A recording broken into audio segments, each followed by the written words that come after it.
Welcome to my podcast, The Penthouse with Peta. Think of this as your group chat coming to life. I'm sitting down with women from everyday warriors to reality TV stars. I dive into the raw, messy, and beautiful parts of life, motherhood, relationships, and everything in between.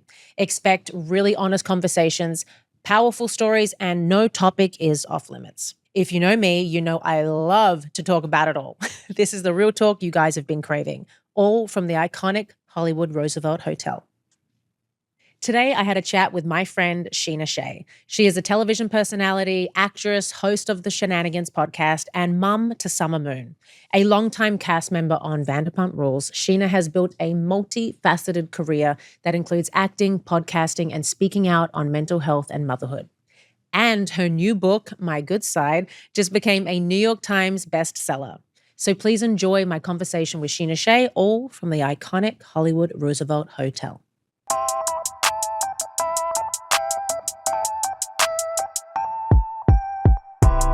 Scheana. Hi. Welcome to the Penthouse. Thank you. I'm so excited to have you. Excited to be here. It's been a minute, but Really? if these walls could talk at the Roosevelt, you know?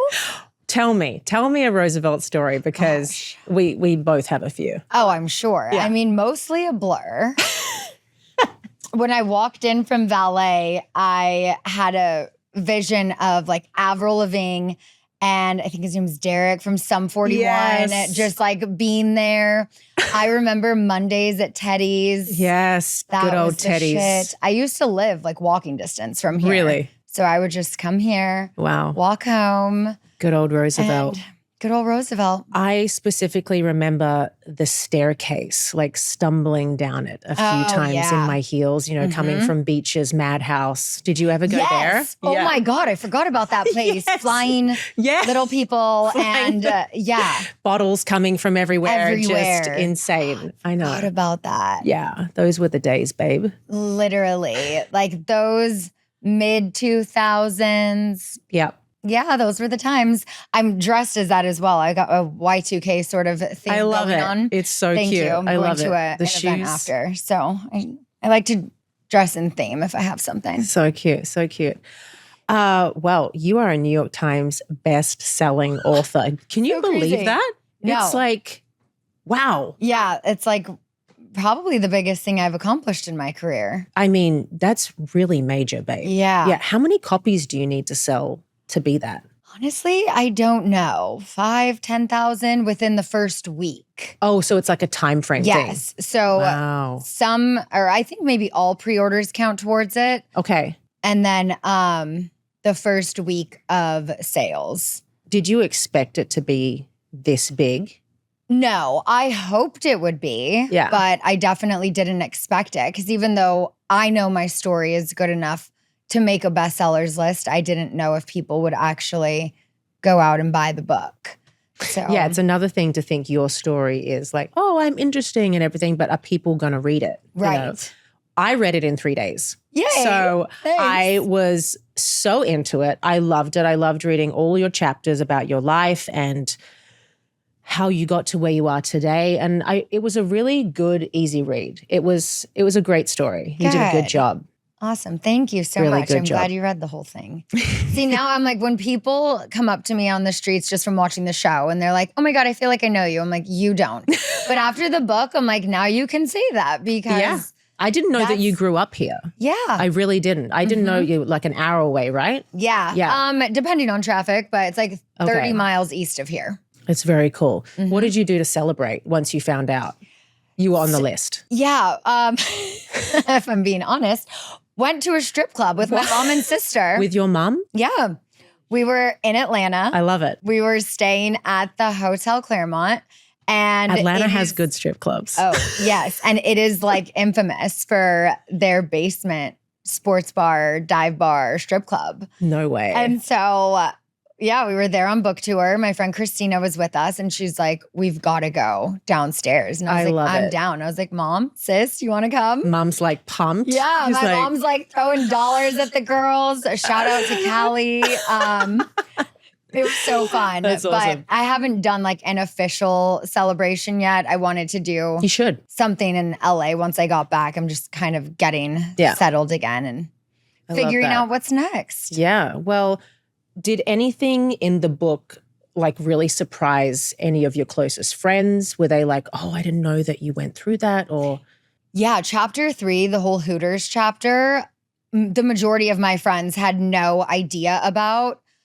And I know there were other things, but that was the main one that most people were like, wait, what? That was then wild. some people remembered hearing about it, but having no idea that I was attached to it. What year was that again? 2003. Yeah, I was still in Australia. I don't know why, but when I read it, I was like, no, I remember that. Yeah. But I was in Australia. Maybe it was global. Huge news. Yeah. Yeah. It probably was. That must have been so fucking traumatizing when you were so young. And I think that's the part of the book where I was just like, she's been through so much, and it started when she was really young, you know, and that's the part that I did not know. I didn't know that you were trying to get into show business so young. I didn't know that you were a Hooters girl. I didn't know that you went to court for Hooters. Like, there's so much in there that you've been through and just, you know, come out stronger on the other side. It's really cool. I have to ask, when I was reading, and you named a lot of names in there, right? Has anybody tried to come after you, or like publicists of people, or like No. Amazing. I mean, unless someone wanted to like try and deny it, but there's no denying what I had with any of them. Because someone mentioned it to me. They were like, wait, she's naming all these names, and then like, is she going to get into trouble? And like, what are these people going to think and stuff like that? I was like, well, it's kind of free speech. Like, it's true. Yeah. So why wouldn't she be able to name them? And it went through a full legal review. And if anyone is a public figure or a celebrity, it's fair game to put a name in a book. Because they are a public figure. There are parts in the book where I abbreviated or changed names to protect anonymity for just other people in the book who aren't in the public eye. But as far as all of those actors and singers, and no, I haven't heard anything like negative from anyone or gotten any bad calls. I've only heard some good things from some people on podcasts. So. Love it. Yeah. I love it. Well, you do go into, I don't know, I forget what chapter it is, but the affair with Brock.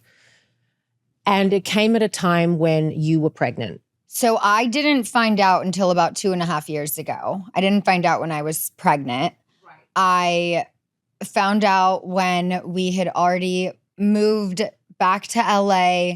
We're filming the show. Our daughter is almost 2 years old. It was right before her second birthday. And I mean, I was in complete shock. I was obviously devastated. But then I'm like, okay, we've built this whole life together. You're such an incredible dad and partner to me. I'm not okay at all with what you did. But am I going to throw away everything that we've built since you made that mistake just because now you're coming clean?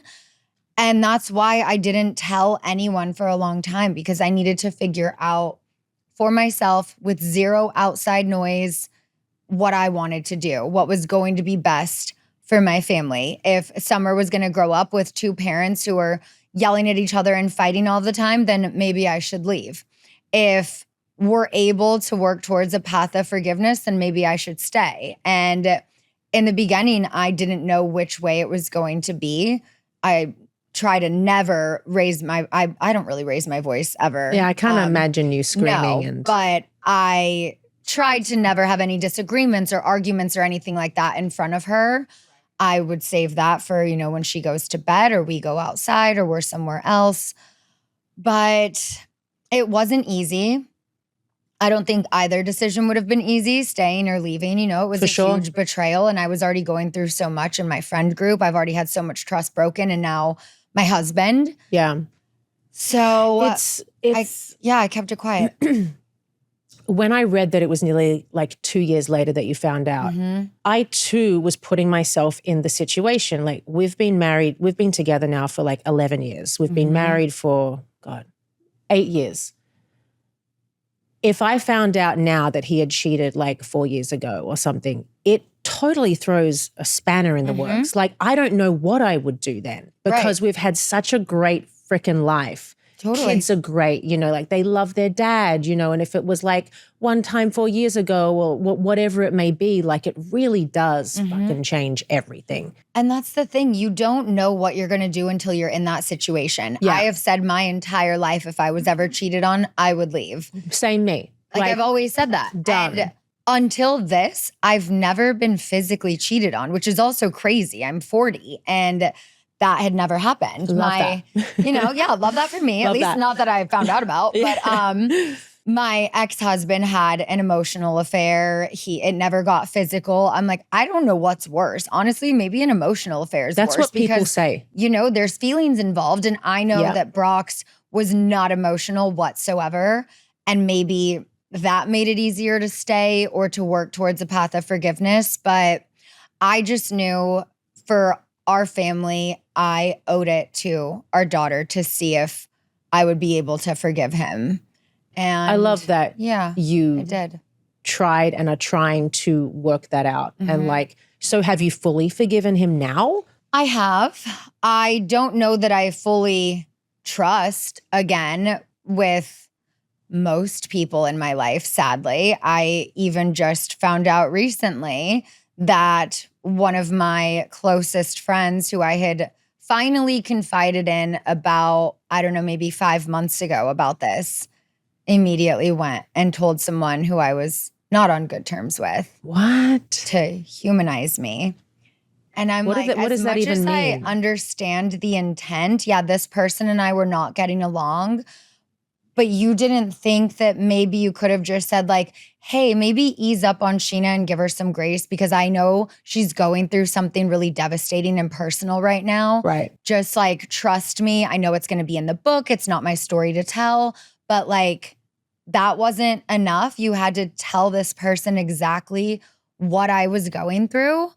And what if that leaked? Yeah. This person and I were not on good terms. So as much as I understand the intent behind it, that's not something you tell anybody. No. You find that information out, you keep that in the vault. Yeah. So that's been hard for me too. And it wasn't actually just one friend, it was two. The other friend did tell someone who has good intentions and is a good friend of mine as well, but it's my story to tell. Exactly. So, it should come out of your mouth first. Yeah. So it just, I'm too trusting of people. I'm such an open book. I think everyone is good and has good intentions. And even if they do, I just now realize I have to keep things really tight and just like under our roof if I don't want it to get out, because for sure I kept it secret for over 2 years. And then I finally open up to a few of my closest friends. So they find out from me and not from an excerpt in Glamour magazine. And it's crazy. People can't keep their mouth shut, babe. I know. Keep the circle close and nothing will ever get spilled. Yeah. Brock mentioned that he felt like he did it because he was scared to be a father again and that he didn't deserve to be a father again. How did that statement hit home to you? It made me really sad for him, honestly, that he felt like he didn't deserve this and he had to self-sabotage and try and ruin something that was so amazing so quickly, so unexpected. I mean, we're 6-7 months in a relationship, brand new, and then in a pandemic, living together, and then I'm pregnant, and then we have a miscarriage, and then I'm pregnant again. And it was just like, wild. Whoa. It was a lot at once. I get it, but it's not okay what he did. It has completely fucked up my trust for the rest of my life and our relationship. You know, I still will question little things. There's that voice in the back of my mind always like, oh, well, is he really going there? Like, he got a new phone and his location was off. And I'm like, turn your location on. And he's like, you don't need it. It's just your OCD. It's your anxiety. I'm like, turn your fucking location on. No. You don't get that freedom anymore. No, not after that. Not for a while anyway. You got to play by your rules for a second. Exactly. To just like earn back that trust like step by step, because I don't know. I don't know how I would be. At first, I was the same as you. I was like, you cheat, I am done. I'm usually that person. I'm usually like, I'm not going to come after you or do anything to you. I just don't want to know you anymore. Yeah. You know? But when you bring kids into it, when you find out 2 years later, it's a completely different story. It is. And then so many people are like, well, why are you talking about it now? why didn't you just take it to the grave? And I'm like, well, there's multiple reasons. A, it's my story and I wrote a memoir. And if I would have left out a literal chapter of my life and of the book, it would have been an incomplete story. I overcame something and was able to work towards a path to forgiveness for something that was so devastating. And I think that's a story that should be told. I would feel inauthentic if I put out a memoir and left out 2 years of my life. 100%. And how did Brock react when you're like, oh, I'm going to put this in the book? So it wasn't 100% going in the book from the beginning. It was something we went really back and forth with. When we did the proposal and met with publishers, there was a very vague description of what chapter 16 could look like and just, struggles in marriage, parenting differences, whatever we said, I don't even remember. And the book sold the next day, which is like crazy fast for a publisher to want the book so bad. Is that because of who you are, or is that because of Vanderpump connection, or is that just because of— I think it was— yes, I'm sure that's part of it. Everything. But once they read the sample chapters and the description of everything else, it was just a story that they really wanted told by them. And so amazing. They made me an offer the next day. And I was like, oh my God, like they don't even know about this. So maybe we just don't put it in the book and we just kind of write around it and talk about things. But then that just felt just icky to me because I'm not a liar. I'm not someone who hides things. I don't want to be vague. But I was like, I don't know. We'll write it all and we'll go from there and then we'll see.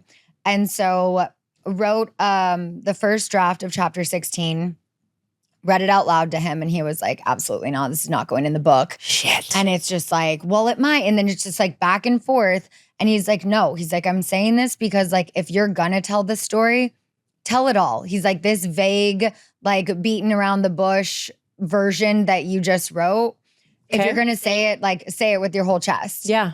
And I was like, okay. And so went back. Well, speaking of like saying it with the whole chest and everything, the letter that he wrote and shared with you after the fact, you said had a lot of details in there. I loved it because I would want to know all the fucking details. I want to know everything from what happened, how many times, where was it, what's the lighting, what's the music you played. Like, I want to know everything. And I'm sorry to bring this up. Yeah. I'm just like, I'm that girl that I don't want to vague like, oh, babe, it happened one time. Right. I want Who is she? Who the fuck is she? What's her name? Yeah. What color hair does she have? Exactly. How did you meet her? Oh, yeah. Everything. Did you get everything that you needed? I did. And thankfully, I've either forgotten or compartmentalized that because couldn't tell you what color hair she had, what her name was. I do know her occupation, but that's like all I remember is the so-and-so from San Diego. But I'm like, I don't want to know what her Instagram is. I don't want other people to know. Like, I don't even want to go there. So I'm like, he wrote me this letter and I almost majored in English. I chose communication studies and broadcast journalism, but I don't think I ever have typos. Like in my text messages, I will edit it. I will asterisk it. Like, is that also your OCD a little bit? Probably. Like, yeah. But it really bothers me. Like if you use the wrong your and that really gets me. Oh, it drives me nuts. And there were so many misspellings in this letter that as I'm reading it, I'm pissed at that. I'm on like the third line and I'm like, I get what you're trying to say, but I was just like, what the fuck? I'm like, put it in the fire. I never want to read that again. I never want to see it again. Like, I want to forget that this ever happened.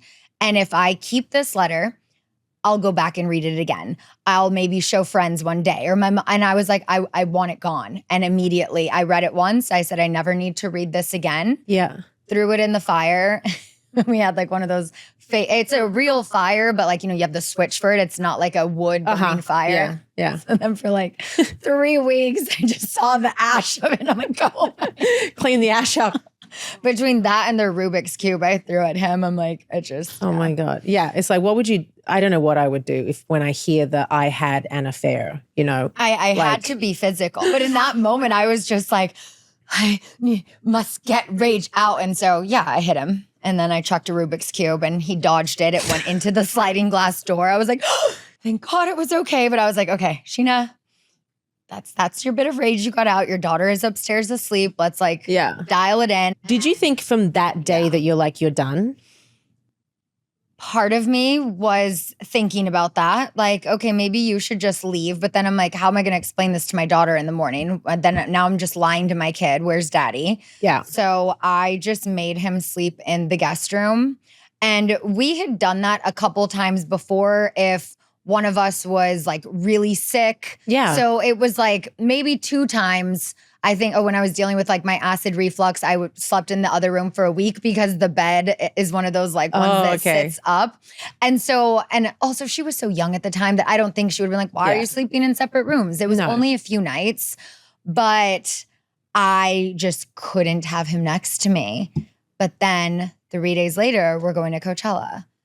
And I'm like, so hard. Oh, it was so hard. Okay. From his point of view, how did he react to the other stories of your past relationships in the book? Yeah, he didn't care. He's fine? He said, good for you. I love it. And good. Oh my God. Yeah, it was funny because when we met, and he didn't know who I was at all when we met, but then as we start dating and whatnot, and his sister had watched the show and filled him in on some stuff, and he was just like, oh wow, John Mayer, okay, good for you. Like John Tucker must die, okay. Damn, and your list is good, babe. Your list is so good. Yeah. I was like, shit, Max, come and have a look at this. Right? Like this one. I was like, damn, go Scheana. Yeah, and there were actually some that I'm now realizing, like, I'm like, oh, I left out that one. Like, because he was on Dancing with the Stars, and that just popped in my head right now. But I'm like, oh, I could have actually. Who's that one? Probably said more. Cheryl was his partner. Oh, she's been on so many seasons. Damn, we can't narrow it down. Oh, I know. I think I know. Okay. So I read that you have done therapy. Mm-hmm. Is it EMDR? Yes. Explain to me what that is exactly. Eye movement desensitization or something and reprocessing. Okay. So I do it in person because I tried it over Zoom and I'm hearing like sirens outside, a dog barking. It was just like I couldn't focus and I couldn't truly check out. So I was like, I need to do this in person. So I go to my therapist's office and you have 2 like buzzers in your hands. And then there's a light bar that has lights going back and forth. It looks like Pac-Man, just like eating the little dots like back and forth. And so she says like, what do we want to work on today? And I was like, well, today, I want to just go to the trauma of my husband having an affair and just work on that. And so she's like, okay, so think about like where you were the moment you found out. And so these things are buzzing in your hand. You're watching the light bar back and forth. And I'm just like focusing on the thought. And then your brain will go other places. Sometimes I was just watching the light and she goes, okay, and where did you go now? And I'm like, oh, honestly, I was just watching the light. I was kind of thinking of like the game Pac-Man. And she goes, okay, let's go with that. And I'm like, it's fucking weird, but okay. Yeah. But then it's like your brain, it takes you back. And it just like after, I think I did a 2 or 3 hour session. I've done it 3 times, 4 times. And after it, I was like, I was upset about that when I came in here. Like now I can talk about it without sobbing every time. There's been a couple times still that I'll cry. Right. But I did a session around that. I did a session around my traumatic birth and miscarriage and just all of that. I did a session for 12-year-old Scheana who got bullied throughout her life and even into adulthood. And I just felt so much stronger after these sessions, mentally and emotionally. But so it literally desensitizes you to the idea of the affair, say? Like it reprocesses trauma. So it's a thing specifically for traumatic events. Okay. And those are the 3 most like traumatic things other than losing people in my life. But that there's nothing that can change that. So after each of these sessions, I was like, wow, now I can tell my birth story and not welt up in tears, which then kind of makes me feel like a monster where I'm like, why are you not sad about this? I'm also medicated now. And that can kind of numb the emotions. What's the medication for exactly? I'm on Zoloft. So it's an antidepressant and anxiety, but it also helps with OCD. Okay. So it's kind of all of the above. But and if you weren't to take it, I don't know, in the morning or whatever, do you think it would really bring you back? It would make. No, I mean, it is something you're supposed to take every day, and you're not supposed to ever cold turkey off an SSRI type of medication. Okay. 2 days ago, I realized I was like, oh shit, forgot my meds today. But it's not like I felt different, but you don't want to forget them multiple days in a row. But if it happens, it happens. But I felt like over the last 2 years, I had been in a depressive state again. And it wasn't something I wanted to be medicated for at the time because I didn't realize it was depression. I thought I was dealing with postpartum OCD still, but and which I've had postpartum anxiety, the OCD, I had all of the things, but I just felt like, no, I'm strong enough to do this on my own. I'll do therapy, I'll do this and that. And that has helped a ton. But after about 1.5 years of trying every natural supplement, I tried microdosing, which it's like, I mean, I've gone on a mushroom trip before. Microdosing is nothing like that. Yeah. But it felt like each thing would work for a few months and then I would kind of go back to what I now realize was depression. But at the time, I thought it was just anxiety or just my OCD. Got you. And then it really came like full head after The Masked Singer last year. And I was feeling so confident and so good when I was there. And then I got sent home the first night. And that it is what it is. Now in hindsight, and I was actually just with Flavor Flav, which is, I think it was between him and I. He was the second one to leave, but I was just with him at Backstreet Boys. And I was like, hi, I'm back. And he was like, well, I'm like, Masked Singer. But he's like, oh my God, what's up? I'm like, You're the reason I went home first. But it's okay because you're a fucking icon. But after like watching who was in my group, the 2 finalists were in my group. I had Andy Grammer, Gretchen Wilson. Oh my God. I mean, it was like, I didn't stand a chance. But it was such a great experience. And at the time, getting sent home first just spiraled me into this is why you should never do Dancing with the Stars. This is why you shouldn't have done this. You're not good enough. You can't sing. You can't this. And it was just— You need to be more confident. I mean, I feel like you come off that way, but deep down, you got to like really— because you're so talented. You're beautiful. You got everything going. You got the reality TV star. You can sing. You have you've got songs out. I mean, like you can do it all.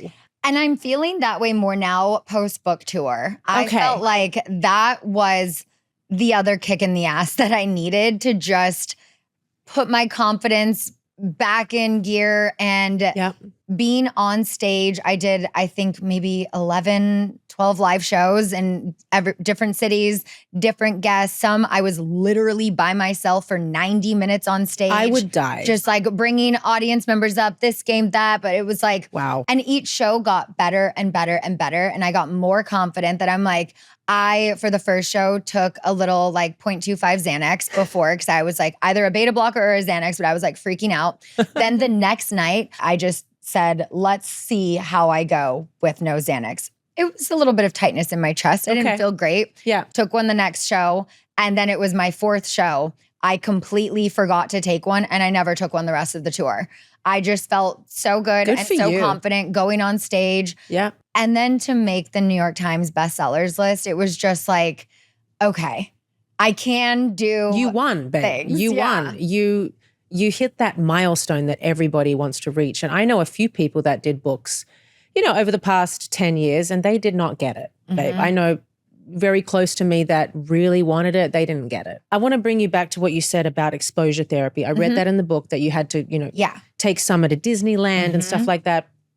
That brings me back to a time when I had my first kid, Shay. He's now 8. We had a full-time live-in, 24 hours a day because we were on the show. Both of us were on the show, right? So we need 24-hour care. Both of our parents didn't live in the States, so we really needed that. I got so used to her being there that I was so scared to take Shay out by myself in the car to the point where, not scared shaking, having a panic attack, but I was just like, well, what if he cries and I can't calm him down in public? Yeah. Or what if there's and then people recognize you. And there's people know that who whole I am. layer. Yes. Yeah. And I'm like, they think I'm a bad mom. And what if I can't get him in the car seat strapped in correctly and somebody knocks into me, the car, I guess I didn't have it to the point that maybe you had it, but I still had those intrusive thoughts of oh, I can't do this by myself. I need that help. Until my nanny was like, Peta, get in the fucking car and take your kid down the street, literally. And it wasn't like I hadn't taken him for a walk or anything. Right. We would do everything together, but like it was a moment in time where I was like, you're so right. Yeah. I need to do this like all by myself. I have to realize that I am a great mom and that I can do it without your help, you know? So that brought a lot of feelings up for me. Yeah, because it's scary. You have this tiny human you have to keep alive every second of every day. And then they go into school and then it's someone else's responsibility. I mean, it's terrifying being a parent. Like for those who struggle with anxiety, you know, I don't want to say wouldn't recommend it. It's the best thing that's ever happened to me, but it's very challenging. It is. And that's why I'm like, I want to do all of the therapies. I want to try all the things. If I have to be medicated for the rest of my life to have my mental health be at a point where I feel stronger and I'm not crying at every moment, then so be it. But it was not easy for me the first couple of years. I was so afraid every time to even when she started dance class and it's like a 6-minute drive. I remember there was one time I'm putting her in the car seat. I don't know what she was having a fit for. And I'm like, oh my God, people are going to think I'm kidnapping this child. Yeah, like, I was like, shit. The parking structure. And she's like, I was like, get in the car.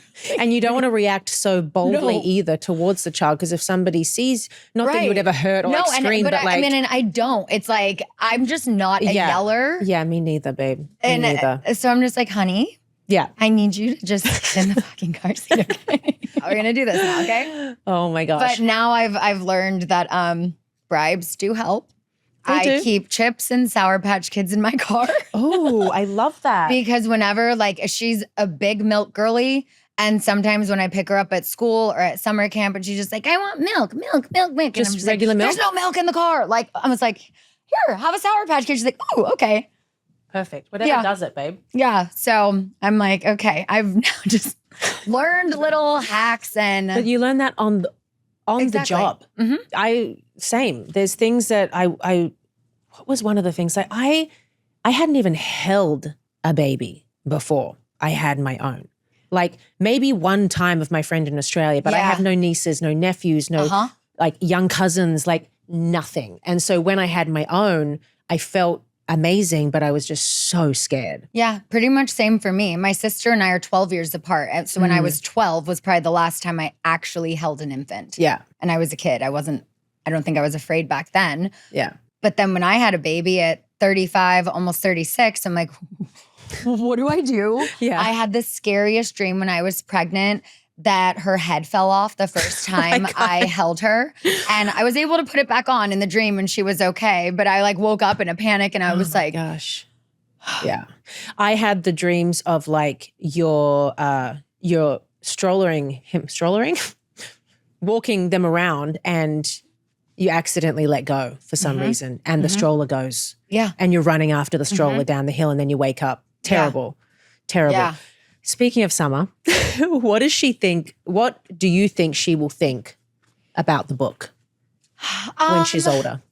Thankfully, I have so many years to think about all of this. It is the biggest reason of why I didn't go into more details in my Hollywood chapter. I just kind of rattled off some things because every name has a story attached to it. Some appropriate to tell, some probably not. And I'm like, as much as adding that color to that chapter would have added a lot, I was like, I don't think it needs it. I think I'm saying just enough. There's some things in it that, I probably wouldn't want her to read. But, you know, I've filmed a whole series. I've put so much out there. She's going to see a lot one day. I just hope by that time, you know, everyone's just in such a good place that she understands. And she's like, Mom lived a full life. Yeah. Mom did it all. How do you go with raising her in the spotlight? Are you, obviously she is on social media, like we've all seen her face and, you know, you post pictures of her. For me, I am very picky. I will not, you know, pick up the phone and start filming my kids as soon as they start eating breakfast in the morning, like have them on stories all day, constantly on Instagram. Like that's not me. That's not my style. I can't get into that. Yeah. Is that what you're like? I mean, I'm not posting her every day.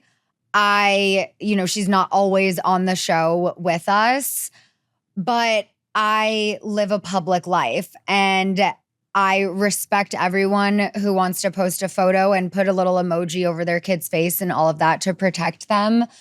That's just not realistic for me. And especially being on a reality show, Yep. having a kid, that is part of it. So I don't post super often on her page. If she's at like a cute birthday party or something like that, I will. But also it's like, I know people are invested in my life and want to see her grow up, and they watch our YouTube vlogs. And I only do YouTube, so she has those memories when she grows up. I didn't know you did that. Yeah, every Wednesday we put vlogs out, and they're usually cool. mostly around her. But like I did my whole book tour diaries. It was like a 3-part vlog. And so She came with you? she came with me on the 3rd leg of it. Okay. Yeah. That's awesome. I love having the kids around. It was so fun. She came on stage with me. She sang Good as Gold. Aww. And it was so cute. She was so excited. Brock was with you too, right? Mm-hmm. That's awesome. That's awesome. Yeah. So how do you balance? I mean, you know, Scheana the author, now Scheana the performer, Scheana the TV personality. Like, how do you balance it all? Do you have somebody, you know, helping you manage things? Are you super organized? I think you are. I am very organized. I do have a great team, and we are fortunate to have family so close by. Amazing. So that really helps. And I mean, Brock is the most hands-on father ever. And he helps me so much be able to still live my life, work, and travel as much as I need to. And he's happy to be home with her. Of course, he wants to be bringing in a huge 6-figure income. Yeah. But right now, if I'm the one bringing that in, it's because I have such a strong support system that I'm able to go out and work as much as I can. Right. And he's getting his Brock the Builder stuff going right now. And who knows, What's maybe that? he gets his own HGTV show. What's He has renovated and just built so many things around the house. He built us a dining room table. He did the entire front security gate of our house. He's done the turf on the side, So laid he's out a- cement. Very handy. that's his trade? Is it Yeah. his trade? I Like- mean, he was, what do they call it in Australia? Like a tradie? Tradie. Yeah. Yeah. Okay. So he did a lot of that stuff. He was a bricklayer and all of these things. But then he kind of fell off that in the last couple of months. I think just knowing the book was going to come out, he's probably in a little bit of his own depression state, just feeling like shit all over again, now being judged by everyone in the world. Whereas at first, you know, it was just our itty bitty circle. Mhm. My publicist, who's now my manager, his sister, and my best guy friend were the only people who knew for over a year. Then we told my mom and sister once there was a leak, and I didn't want my mom to find out from the internet. So we told her. But then we didn't tell anyone else until like this year. How is he now dealing with that? Is he getting heaps of backlash on his social media? He is. He's blocked the words cheater, cheating, affair, and all of that. So he's not seeing it in his comments as much. And then he went off social media for a bit. So he stopped doing the Brock the Builder stuff and his transition videos. Like he was really doing well on social media and starting to get his own brand deals and whatnot. And then knowing the book was going to come out, he was just like, I think I just need to go dark for a bit. And then the other night we were talking and I was just like, honey, you're trying to do like all of these different things. He has this one thing going like back home in New Zealand. Then he has this thing going here with a production company. Then he's like, I'm like, let's just focus on one thing right now. Like you're so good at doing this. And this can turn into a future. This could turn into a career. You can go get your contractor's license. Like he's such an entrepreneur. He's so ADHD that his brain never stops. Isn't he in gyms as well or something? He was. They sold those after the pandemic. Okay. So then that freed up his time to, be home with Summer, but also like figure out like what he wants to do. And so we started doing the building stuff when we moved into our house a little over like I guess a year and a half ago. And now he's getting back into that because he really wants to build that, do a YouTube show. Mm-hmm. Maybe it turns into like an HGTV thing one day. Yeah. And you have, a lot of success right now. So I wish that for him too, that he can sort of, be there with you as well. Yeah. I love that. But I also love that he's cool to be a stay-at-home dad because most guys don't want to do that shit. No. And that's the thing he is best at is being a dad. He is so fucking incredible with her. Like I can't get over it. See, that is hard to give up. Yeah. Even after the affair comes out. And there was a moment, I know you read it in the book, but the three of us were in the kitchen and we did like a group hug, and Summer just like put her hands, like she'll like pull us in. Yeah. And then she's like, we're a family. And I was just like, oh, I can't leave. I can't. Like, I want to do everything I can to keep this family together. I understand why you did what you did. I have empathy for you because I actually feel bad that you felt so badly about yourself, that you felt like that was your only option and you just did what you've done in every other relationship. Like, that's sad that's how little you valued yourself. Yeah. Well, I hope he knows how good he is of a father, He does. now, and just, obviously not do it again. Yeah. If he does it again, I will light his ass on fire, throw him in the middle of the street on trash day and have the truck run him over. Damn, yes. Go and for he knows it. that. So. Yeah. No, for sure. That would be very deserving. Women are so many things, and your book is totally open about that. What do you hope women take from your story and reading your book? I hope they're able to relate to a lot of the things I talk about in it. And I mean, I already know just from the feedback that they have been. Good. But I just wanted to put it all out there because I do know that a lot of things I've been through are things that a lot of people go through. Yeah. And if I don't tell my whole story, I'm just being inauthentic. And I know that whether it's an affair, staying, leaving, postpartum, like there are just so many things that women can really relate to. And most people deal with that stuff. Yeah. Like it's very normal. Like even the miscarriage stuff. I had 3 miscarriages. Oh my gosh. Back to back. And then I had a failed 1 IVF round failed. Oh, It was so brutal. I can't even imagine. Yeah, it was the most traumatic time of my life, I guess, until I had my second baby. And then I was like, oh, all is good in the world. Like everything's fine, Yeah.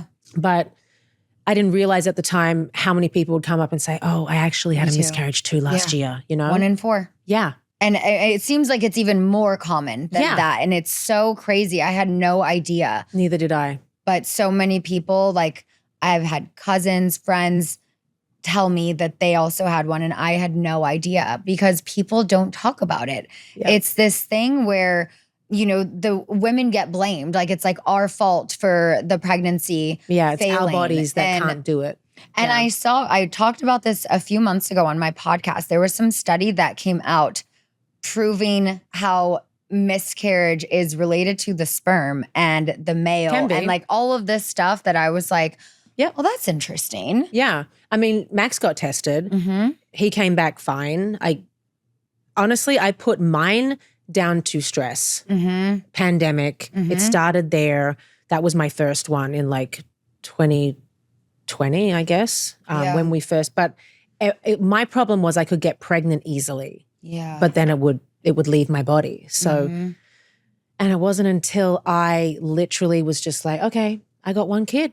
Yeah. Be happy. Don't be a sourpuss and mope around all day. Like nobody needs to see that. Your kids don't need to see that. So it wasn't until then when I was like, had to be happy with 1 that I got pregnant the next week. Wow. So yeah, it's crazy how stuff works out. Yeah, totally. Switching gears into Vanderpump Rules. How did you keep this a secret from all of those people? That was honestly the easier part because I don't trust most of them. You don't tell them anything. No. The only person I would have trusted to tell in that group was Ariana. And I did consider telling her so many times, but it just, people like to say that I try to make everything about me. I've and read I'm like, that. Yep. this is an exact example of how anyone who actually knows me knows I don't do that because I could have just leaned on my best friend and been like, hey, I'm going through this too. And I know I could have trusted her 100%. Even if her and I got in a fight that season, she is not the type of person to ever expose something like that. Unlike pretty much every other female cast member on that show. Okay. Not Allie. But I just felt like in those moments that I wanted to tell her, I needed to be there for her and what she was going through more than trauma dump on her. It just that the timing never felt right. And then when we started filming, I just knew if I even tried to open up about it everyone's going to turn on me and be like, how dare you try and take this cheating storyline? I feel like, you. oh, are you just trying to get on Dancing with the Stars? And like, I was like, there's no upside here. My marriage is not going to survive this season if we expose this. My mother will probably hate him. They were already just at odds in that time. And I saw no upside for You did the sharing right that. thing.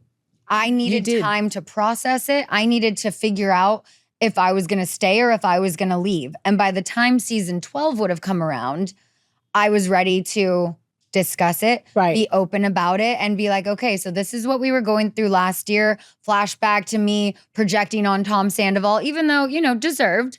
Yep. But I just felt like I needed time to figure out what I was going to do. And I owed that to my daughter. And that was the only person I cared about season 11. I mean, of course, Ariana, but it was just like outside of the show, I just cared about my daughter and I needed to do what was best for her. And that was to figure it out for myself. You did the right thing. Yeah. Figuring it out behind closed doors, let that controversy and the whole scandal thing play out. Like, I think I would have done the same thing, to be quite honest with you.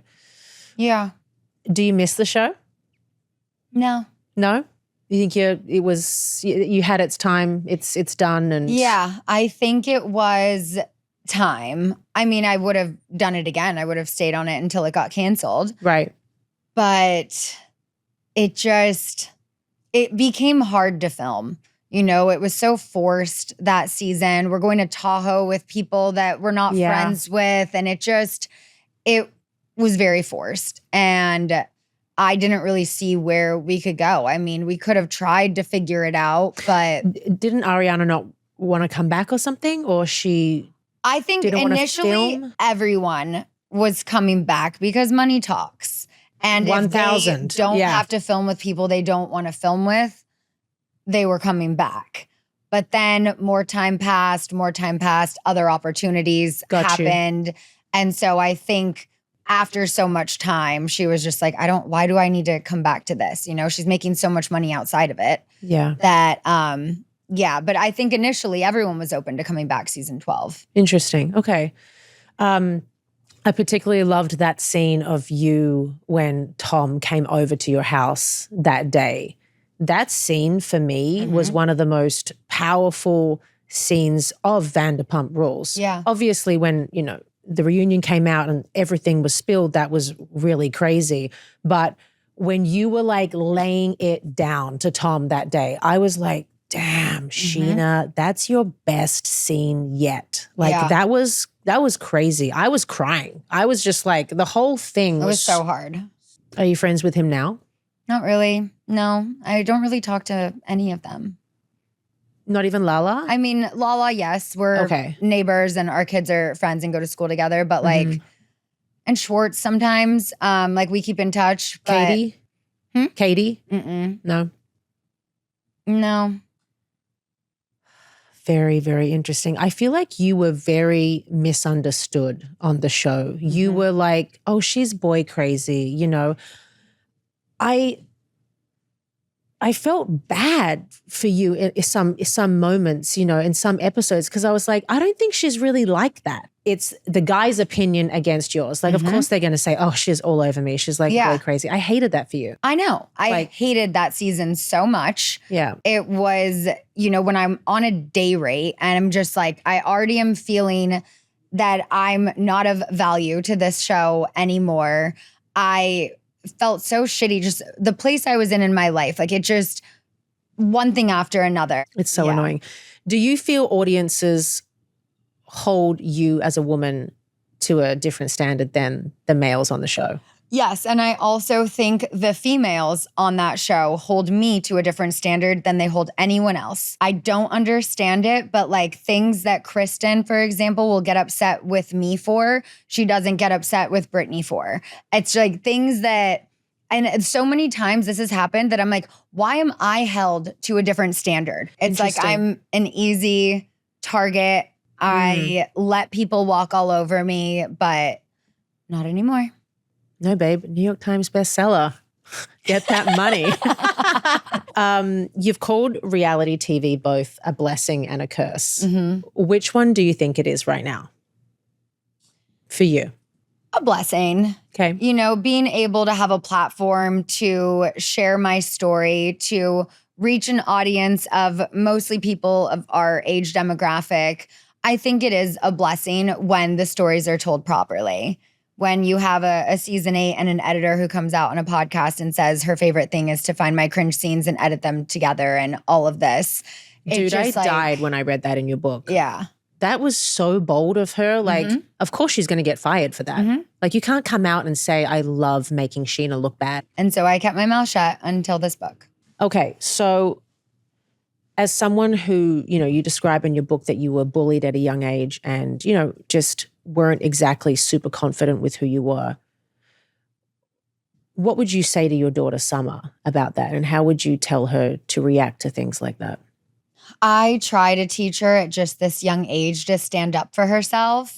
And I've noticed in the past year since she's been in school, she's gotten more of a voice. She is standing up for herself. Nice. And I just want to raise her to not be a people pleaser, you know, to have respect for others, to give people grace, but do not get walked all over. I love that advice. I mean, it's hard because, you know, when they're so young, they want to keep their friends and they don't want to like rock the boat and stuff like that. Yeah. I was like that. I never stood up for myself. If somebody said something to me, I'd be like, okay. Okay. Yeah. I know. Cool. Same. You know, until my mom was just like constantly at me. She's like, Peter, why don't you say something back? Yeah. And I'm like, I don't know. I just didn't know what to say. It's tough. Yeah. But I have noticed a difference in her just from 3 to 4. Amazing. And I'm like, you go, girl. But I'm like, remember, because like she'll have her fits, of course, at home with us. And it's always me. I mean, sometimes with her dad, but she just, I don't know. She knows she can get away with stuff. She knows she can walk she's the one person I let walk all over me. But then it's like, I have to have boundaries. Yeah. I have to, you know, set a standard. But also it's proven that kids are most themselves around their mothers. Yes. So proven fact, like scientific, that it's true. My 2-year-old Rio right now, be silent with my husband in the car. He will be having the greatest time. And then as soon as he walks in the door and sees me, like arms out, like, and he's like, what the fuck just happened? He was the chillest and most amazing kid for me. And then they just like let loose, you know, around their mum. Same with my 8-year-old Shy. He's emotional around me, but around Papa, he'll like hold it in, you know, but he'll tell me everything. Yeah. The other cool. Day, she was having a fit and then she was like, and she like slapped me on the leg. And I said, hey, you never hit people first. Yeah. Second. Yes. You are not that one. No. Yeah. But I'm like, my new thing now, and she's like, oh, and she does her grunting and she'll stomp off. And I'm like, okay, she sends herself to her room. I don't even have to. Like, she has her little teenage tantrums at 4 years old and will put herself in her room and then just like calm herself down. I'll hear her up in her room singing and whatnot. But I ask her, I say, do you talk like this to your teachers? And she's like, no. I'm like, then why do you treat me like this? Would you slap your teacher on their leg if you didn't like what they asked you to do? No, mommy, never. I'm like, okay, well, treat me like you treat your teachers. Wow. She is so cute though. She's so fucking cute. Oh, her face is like heaven. She's just so beautiful. Thank you know, I see you. both of you in her. Seriously. I really do. It's like Yeah. half a Scheana, half Brock. And her personality too. Yeah, she's beautiful. Well, what's next for you? What's coming up? What have you got like lined up? Any more shows with the book tour? Next week, I have a meeting with my agents and we're going to talk next steps. You know, Cool. Is reality TV the right place for me?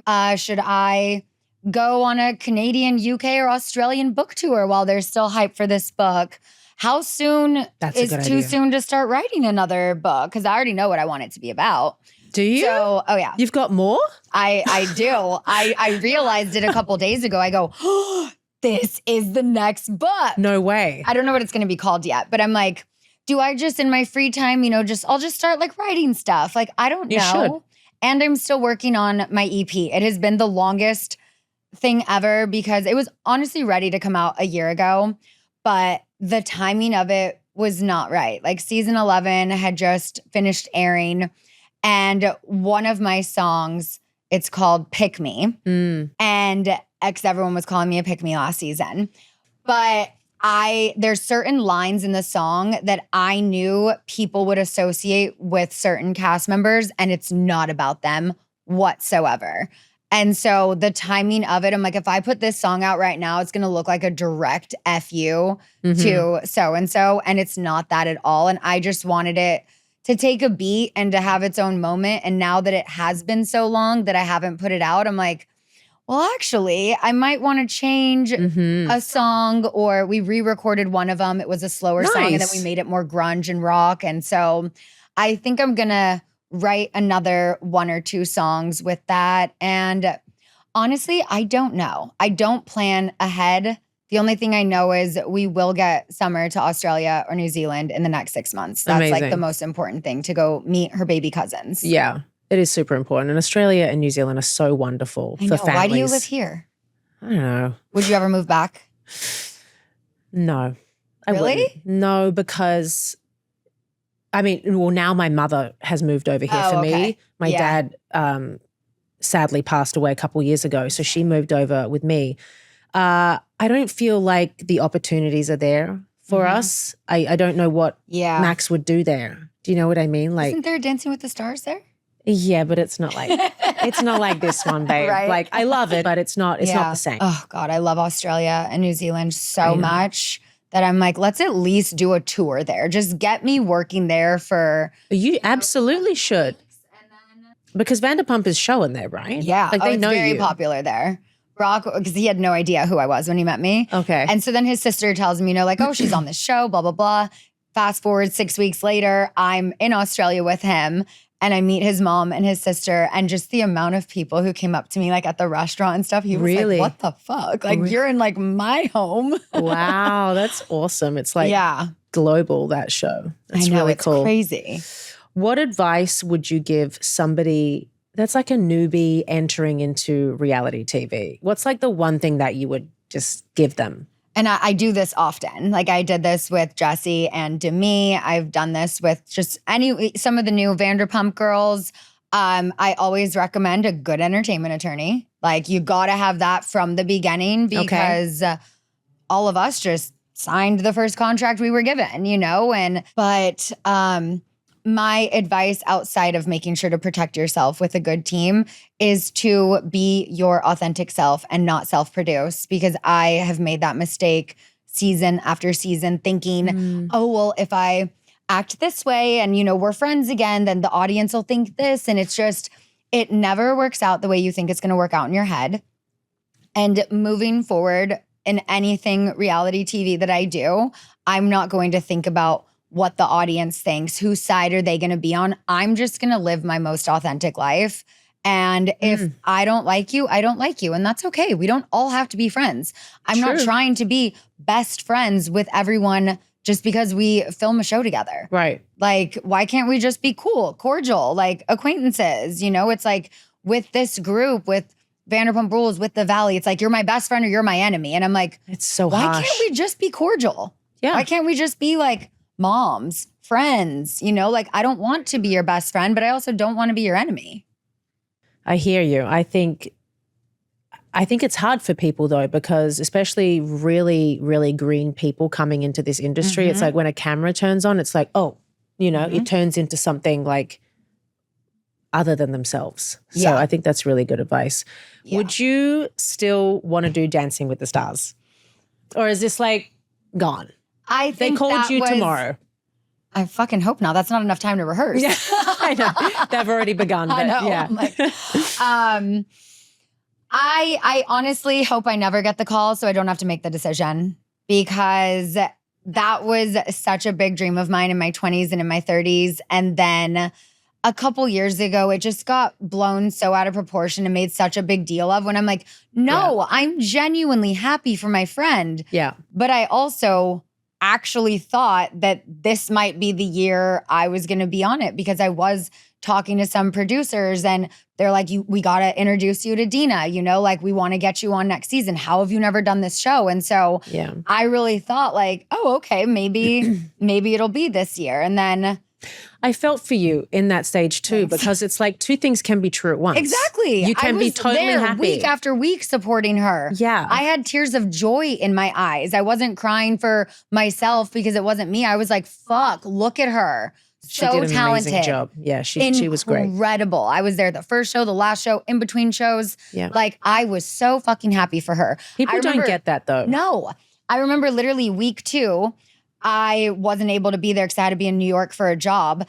And I made it a point to make a reservation at a restaurant I knew I could. We were like at Soho House where I could connect to the Wi-Fi and watch it live. Yeah. Because I was like, I need to watch this. I need to support. I need to vote. Yeah. Like, I posted, but it was like, oh, she's just jealous. And I'm like, you know what? Like, everyone has like turned me off from it so much that I feel like if I were to ever do that show, I would go home as one of the first people because the audience just wouldn't vote for me because they're just like, no, she doesn't get this.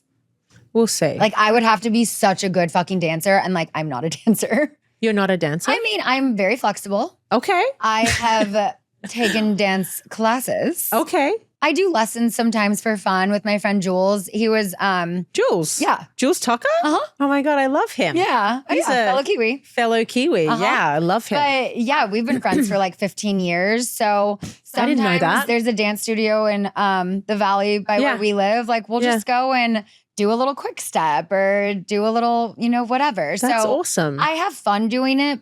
I don't know. I don't know that now it's for me, but who knows? But if you were to do it, who would be your partner that you would want? Like, some of the guys, right? Yeah. Well, I mean, obviously your husband, but he always really goes to a bigger celebrity. So No.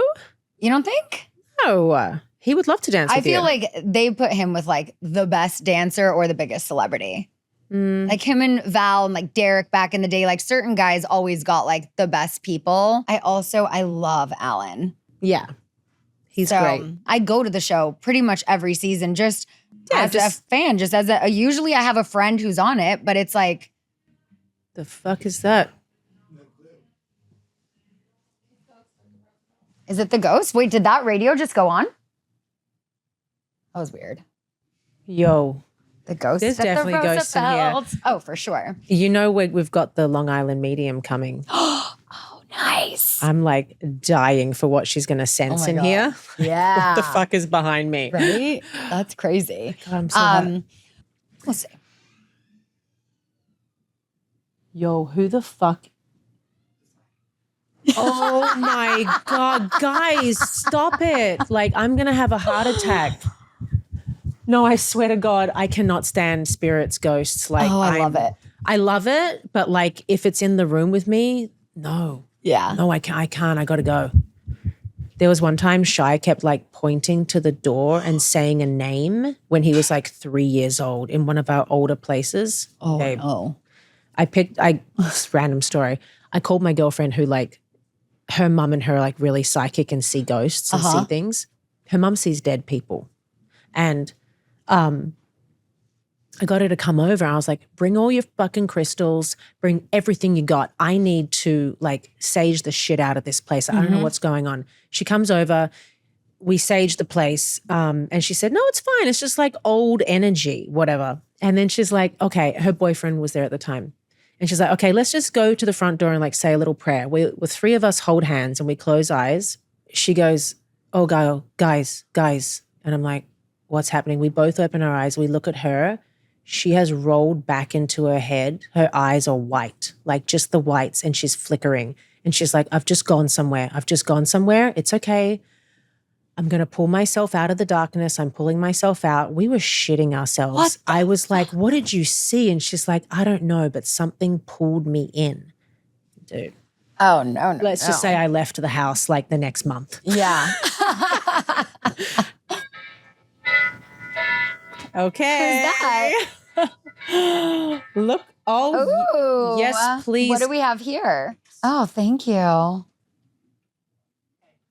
Cheers. Got us a little room service because we need to be hydrated. This is awesome. And they make really good drinks here. Yeah. Congrats on the book, babe. Thank you. So happy for you. When I saw that in the news, like I was like, wow, she did it. Like, yeah. You are splashed everywhere over the media, and I'm just happy for you. Thank you. You did a great job. And the fact that the audiobook made it on its own on the bestsellers list also after only 2 weeks of being out, because they only put that out monthly. So it hadn't even been out for like a full cycle, and it made the list at number 14. And that for me, as that was like for little Scheana, the kid who in school always raised her hand, always wanted to read aloud. Like that's one thing I know I'm fucking good at is reading a book. Wow. It's like the fact that also like writing, sure, I've been a writer my whole life. Okay. That's incredible.